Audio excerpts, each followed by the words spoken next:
Hey guys, welcome to Reddit Brew. Today, I will be reading from the r/EntitledPeople subreddit, so let's jump into it. Oops, I guess you're contaminated now. Hey everyone, on my way to work last morning, being in the bus around people with masks reminded me of a story that happened to me a few years ago. Back in 2012/2013, I got diagnosed with cancers. Yes, plural, and as a result of that, I had to undergo some very intense rounds of chemo. And because of one of the cancers I had in particular, leukemia, I was immunocompromised and had to stay in these sterile rooms at the hospital because I was basically unable to defend myself against any of the bacteria or viruses outside. So, for a period of over 6 months, my usual routine was to come to the hospital, get the chemo injections, then into the sterile room for a full month while the chemo is doing its thing. Then 1 week, or only a few days sometimes, of free time outside the hospital. Then back in for the next round of chemo. Let me tell you, that was rough. Obviously, during that time, I absolutely cherished these short times out that I got to get out of the hospital, and I tried to go outside as much as I could. And because of the weakened state that I was in, I had to walk with a crutch to support me, and I had to wear a mask each time I was outside of my home to protect myself, not to protect others. As you can imagine, at that time, having a mask while being outside was completely unheard of unless you were living in Asia, which I wasn't. So I often got a lot of looks by bystanders, but nothing more than that. That is, until the day I went out to my local shopping center. When I arrived there, I started walking around with my crutch and sat down on a bench to relax, to take in the noises of the busy mall. You have no idea how much you miss noise until you're stuck in a room for months on end with almost no one around. As usual, some people were giving me puzzled looks, but I didn't pay attention to it. Then suddenly, a young teen, maybe around 14 to 16, walked straight to me and started making fun of me. He was calling me insert slur for Asian here, telling me I most likely had the plague, that I should go die under the bridge I came from, that I'm putting everyone at risk by being here, that he's going to call the cops on me and they'll put me down, etc., etc. It's not even like he was with friends and was trying to make them laugh by mocking me. He was literally alone and went on that hate-filled tirade for maybe 3 to 4 minutes for absolutely no reason. Man, let me tell you that after almost dying twice, after months of complications due to surgeries, the amount of fucks that I had to give was in the negative scale. So I stood up, and he came inches away from me, thinking I was going to fight him. But no, all I did was take a deep breath, pulled my mask down, and coughed twice right in front of him. Then I put my mask back up, said, "Oops," and sat down again. That twat went white as a ghost, mouth agape, and after a few seconds, he ran away and I never saw him again. I went home shortly after, and I could not stop smiling.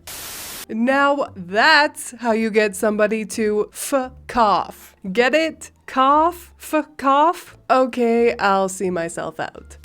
Mechanic tries to scam me, receives public embarrassment in return. I, 26-year-old female, do not look like I would know a single thing about cars. 5'3" with long blonde hair, soft, girly appearance, and an eternal baby face that makes me look to be about 15 to 16 years old. I drive a rather beat-up looking 2004 Avalon. My dad and brother are both mechanics. Not my profession, but I've learned a thing or 7 from them, and I'm very comfortable working on cars. I'm only mentioning my appearance because it's pretty common for mechanics to assume that I am an idiot when it comes to cars. A while back, I was pretty overwhelmed with life and didn't have a good space to do it, so I took my car in to get the oil changed. The place offered a free of charge head-to-toe inspection for any repairs that might need to be made. I knew my car was fine. I had pretty recently changed the air filter filter and brake pads. Rotors had maybe 40k miles on them and were in great condition. New serpentine belt too. Literally just didn't feel like changing my oil. Relevant notes. Before I went to the shop, I actually checked my air filter and it was, in fact, pristine. Also, I usually call my dad while I'm working on my car so that we can chat, so he knows what repairs/maintenance I've done and that my car is well taken care of. After they changed my oil, the guy came back with the inspection results on a clipboard and was holding my air filter. He had this grave look on his face, like something was wrong. Mind you, this is a very busy place, and there were lots of customers in the waiting room. He told me that we needed to go over the results because my car was about to be completely broken down, and was also not safe to drive if I didn't get the several repairs done ASAP, because these were all completely shot. The repairs? New brake pads, new rotors, new calipers, replace serpentine and drive belt, new air filter, new compressor or my AC will not work, a heavy threat in the middle of summer in Florida, and a couple more generic things. He showed me my air filter that was filled with dead grass, a dead wasp, some dirt, and hair. Bruh, he really scooped some bullshit off the shop floor and put it in my new air filter to try to freak me out. The total? About $1,500 worth of work. It would be more expensive anywhere else, but he was willing to give me a deal. So I immediately start buying myself time by asking some basic questions that I knew he would have to explain, so that I could nod at him all wide-eyed while I came up with a good way to respond to what he was doing. What does the serpentine belt do? Is it important? Etc. I texted my dad, I'm calling in a sec, just play along. Told the guy, oh my god, that's so scary. I can't believe I was driving around like that. Thank you so much for caring. I don't have the money, so let me call my dad real quick to see if he can help me out. I can't afford this. I then proceeded to enhance my dramatic performance by even working up a tear while I called my dad. The guy is standing there with me in front of all the customers. I put my phone on speaker and gave my dad a whole sob story about how I need money again. I'm so sorry. Can he help me? He asked what the repairs were and how much. I said, I don't know, but it sounds really bad. He says that it's dangerous. Dad, I can't be without a car.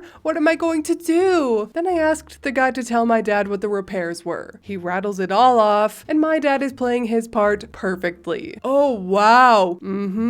Oh my goodness. I'm glad you caught this so she's not in danger anymore. Little did this scammer know, he was the one in danger. He hands me the phone back, and I drop the facade and start laughing really hard. As soon as dad hears me, he also starts scream cackling into the phone. I said, Dad, do you hear this bullshit? Get this. He brought me my new air filter I just put in to show me how dirty it was. He pulled shit off the floor or something and rubbed it on there. Dad and I continue to crack up. Scammy Mechany was beet red and completely at a loss for words. Head down and some stuttering was his response. I handed him my air filter and told him to go vacuum it out and to make sure to let me see it before he put it back in. I sat and watched him put it back once it was all clean, and also watched him pull my car out to make sure he didn't do anything horrible while I wasn't looking. I might have taken it a little far, but I really hate when mechanics take advantage of people who don't know anything about cars. So this felt like a massive win.